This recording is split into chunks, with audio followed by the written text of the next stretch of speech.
Columbus, Ohio. One of the big guns in town today, Senator Marco Rubio. Let's go check it out.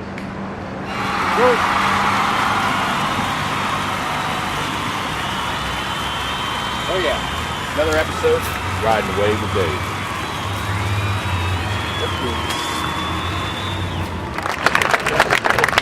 It's my pleasure to introduce to you a man who really needs no introduction. He is a true patriot, a conservative hero, also the father of four, so he's already invested as a young man in the future of this country. I could go through his storied career. He's packed a whole lifetime into his few years, but you already know his story, so why don't you help me in giving a good Buckeye welcome to Senator Marco Rubio!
How you doing? I know, Diana, I'm doctor of medicine, so tell me how to get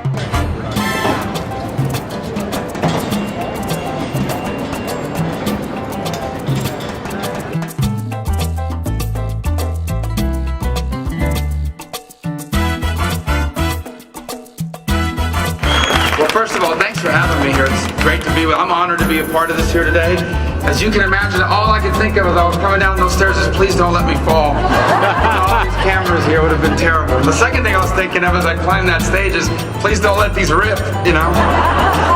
So, 2 for 2, that's good.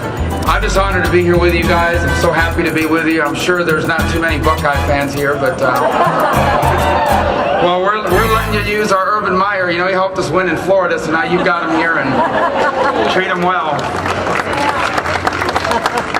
I'm just honored to be with you guys here today, and let me just say a word before I talk about Governor Romney and the most important race in the country, the presidential race. You have a pretty important race here as well for the United States Senate, and I was privileged and honored just a few months ago to endorse Josh Mandel, and I hope I can serve with him.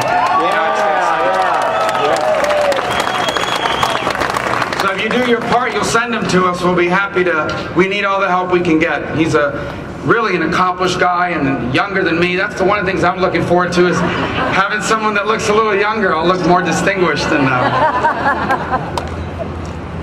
You know, I think today we're reminded, the president will be here in a few minutes, not here, a few blocks away, I guess.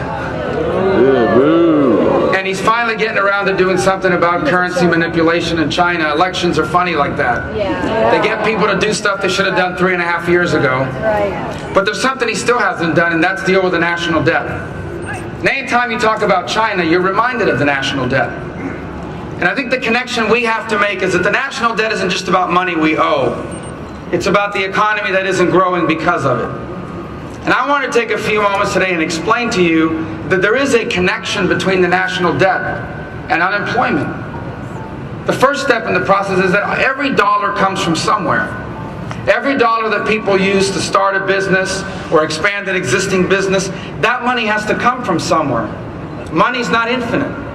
And the more money the government is taking out of the economy by borrowing it, the less money there is available to start businesses or expand existing businesses.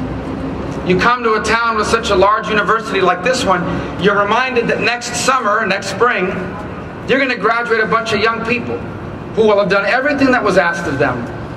They've gone to school, they got good grades, and they will struggle to find a job in the field that they studied for because the economy is not growing fast enough to welcome them.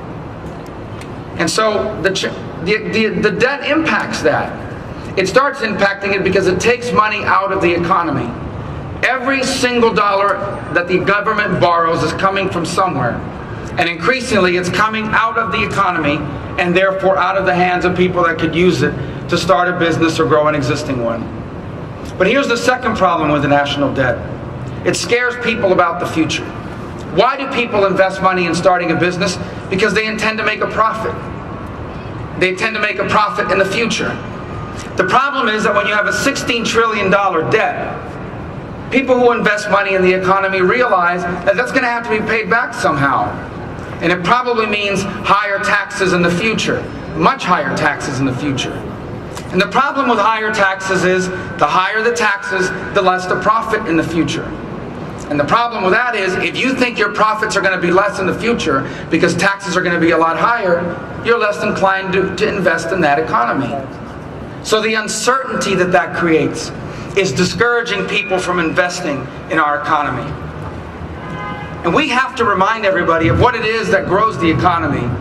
The economy doesn't grow because of the United States Senate or the President of the United States. In fact, increasingly, when it does grow, it's growing despite the United States Congress and the President of the United States. Yeah, I know that. The economy grows when someone has an idea and they take out the money they've saved in their bank account or the money someone will lend them and they use it to start a business. Literally, you know people like that. You are people like that who one day had an idea, wrote a business plan on the back of a scrap piece of paper, took any money you could get your hands on and opened up the business, and it worked. And a couple years later, 10 or 15 people worked for you. That's how the economy grows.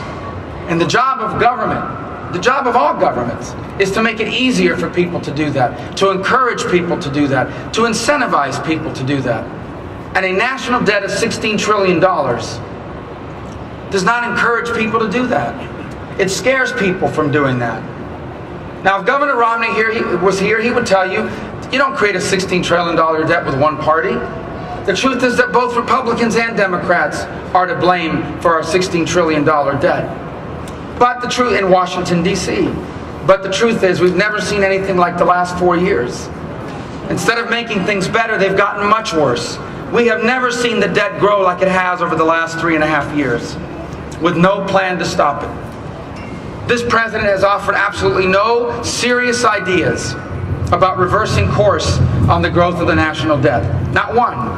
He offered a budget proposal. You know how bad his budget proposal was? You know how ridiculous his budget proposal was?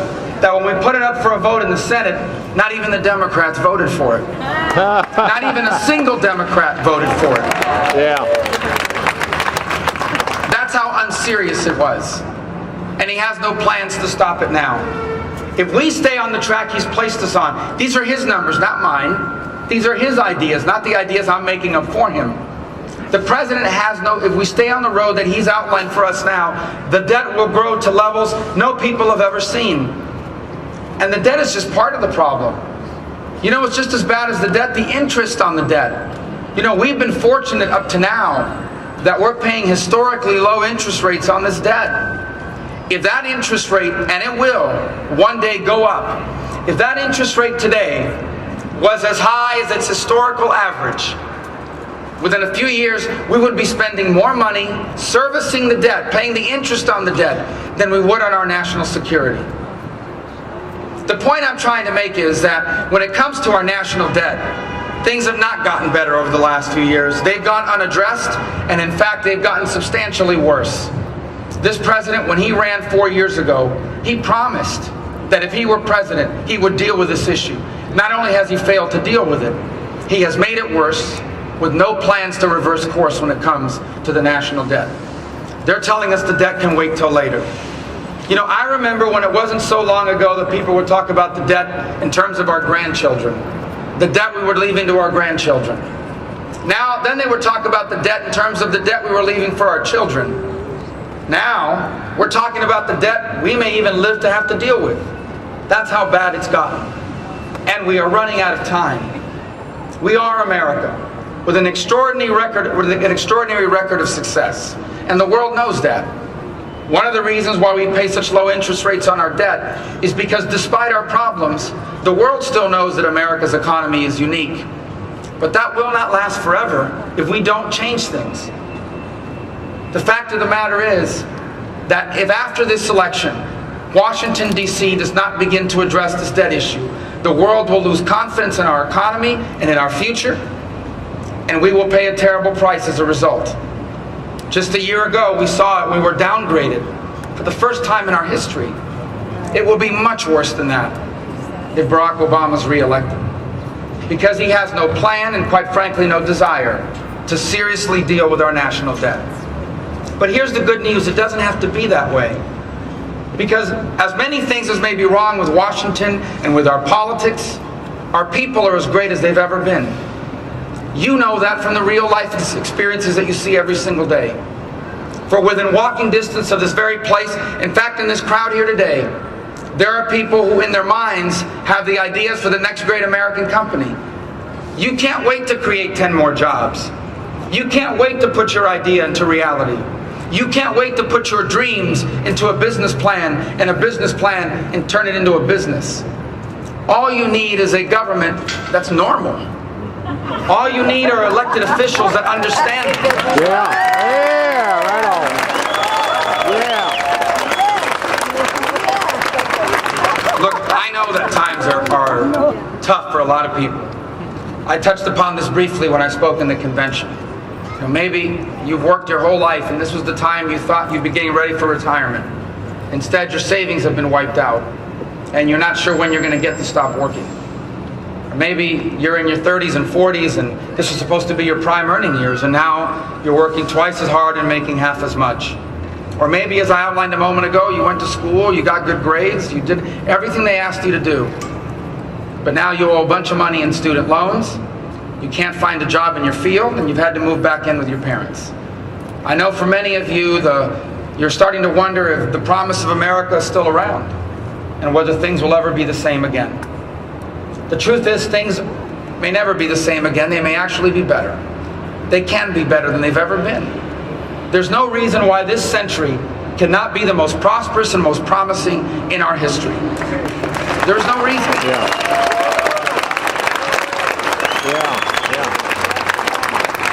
All over the world, governments are beginning to experiment more and more with free enterprise. And every time they do, millions of people get pulled out of poverty and into the middle class. All over the world, more and more people are embracing an open economy where folks are allowed to pursue their dreams irrespective of the circumstances of their birth. And every time they do, more and more people have purchasing power and are able to achieve a lifestyle so much better than their parents just a generation ago. There are now millions of people around the world who can afford to buy the stuff that our children will invent and build here in America. If only we embrace the principles that made us prosperous and different. If only we return to the ideas of limited government and free enterprise that have made us different and better than any other nation that's ever existed. Yeah. That's what we need to do. Like you, I know this stuff is true not because I read about it in a magazine or because I saw a documentary last night, or even because I slept at the Holiday Inn Express. I know it's true because I've seen it in my own life. I've seen it with my own eyes. My life is so different than my parents just a generation ago. I think it would be unimaginable to them that I would be invited to speak in Ohio, much less that anybody would even show up to listen, at least a few decades ago. It's your story as well. Every single person standing here remembers someone who made your life the purpose of theirs, who made your dreams their own. I think that's true of people all over the world. No matter where you go in the world, parents everywhere want their kids to do better than them. But for almost all of human history, that was impossible. For almost the entire history of man, almost everyone who walked the earth was trapped in whatever life their parents had. If you were born into a poor family, you grew up to be poor. If your parents did something for a living, that's all you could ever hope to be. We have an opportunity to do that in this election. Because this election, up and down the ballot, including in your race for the United States Senate, but especially in the race for president, is a choice between two very different futures. Between a president who believes that the solution to all of our problems lies in another law or in another tax or in another regulation. That somehow our government could solve our problems. And government is important, and it has a role to play, but it is not the most important institution in our society. And it has never been the source of our greatness. The source of our greatness has been our people, and their faith in God and in themselves. Yep. Tell them, Marcus. What we need now are leaders that believe that too, and have policies that reflect it. And Mitt Romney is that leader. Mitt Romney believes in the free enterprise system in ways the president does not. Not because he read about it in a book, but because he lived in the free enterprise system. He saw ideas become a business. He saw businesses create jobs, and he saw those jobs empower families.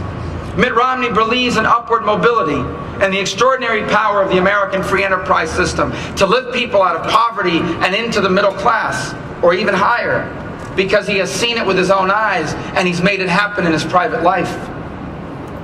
We need that again, because the 21st century is a time of extraordinary promise. The world is coming in our direction. Why would we ever go the other way? Right. Why would we ever pursue the policies of nations that people come here to get away from? Yeah. That's right.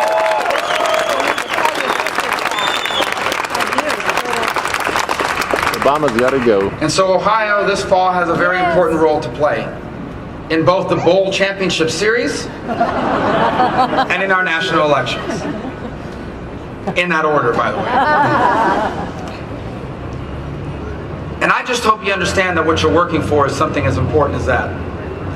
So many times in my lifetime, our elections have been a choice between a Republican and a Democrat, or two candidates that aren't much different than each other. Not this election for president. I'm not here today to convince you that Barack Obama's a bad person. As I pointed out at the convention, by all accounts, he's a very good father and a very good husband and a really good golfer. Don't forget basketball. Our problem with Barack Obama is not that he's a bad person. Our problem is that he's a bad president. Yeah. Terrible. And while we don't depend on government for everything, bad presidents have consequences. And the consequences are the millions of Americans who do not have a job. Yes. The consequences are the millions of Americans who are underemployed. Yes. The consequences are millions of Americans who have stopped looking for a job, who simply have given up. The consequences are millions of our young people who are graduating college and cannot find a job any better than the one they would have gotten had they never gone to school.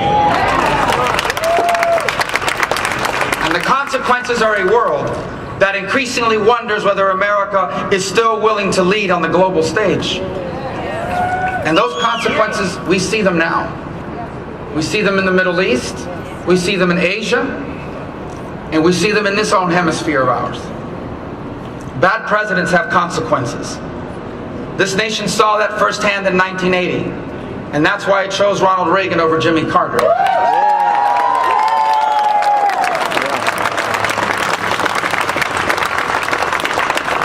And it has consequences now.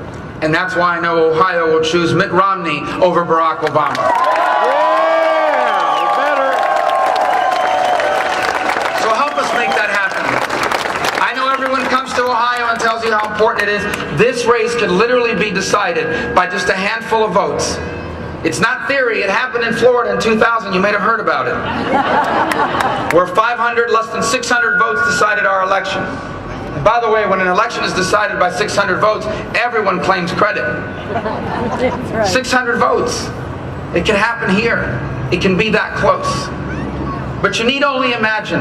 Look at what your governor has done here in just a year and a half.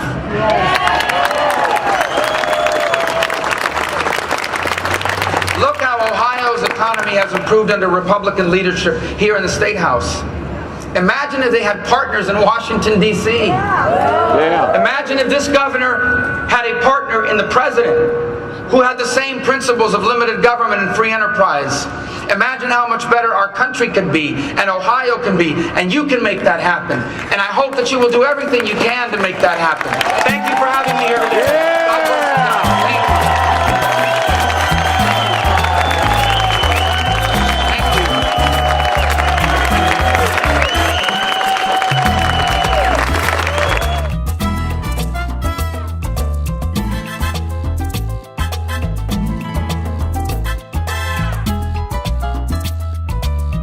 There it is.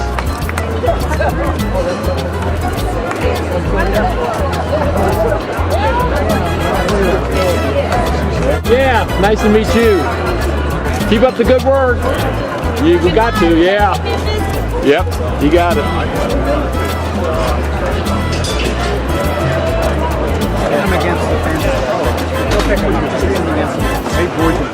Yes, you're right. I am with you. We've been sold down the river too. Yeah, I know. Yeah.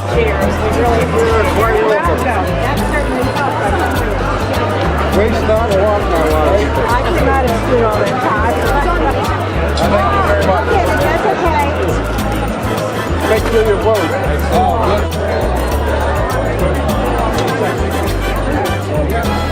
Here we are, Marco meeting with fans.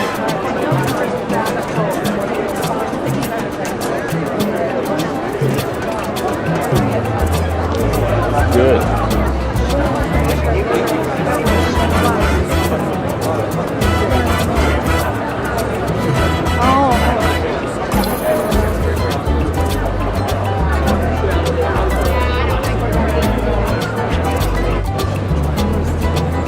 Look, I think American Hispanics have felt the light, the announcement of the economy, now that we're connected to the Hispanic community, so they know these companies are a small business group.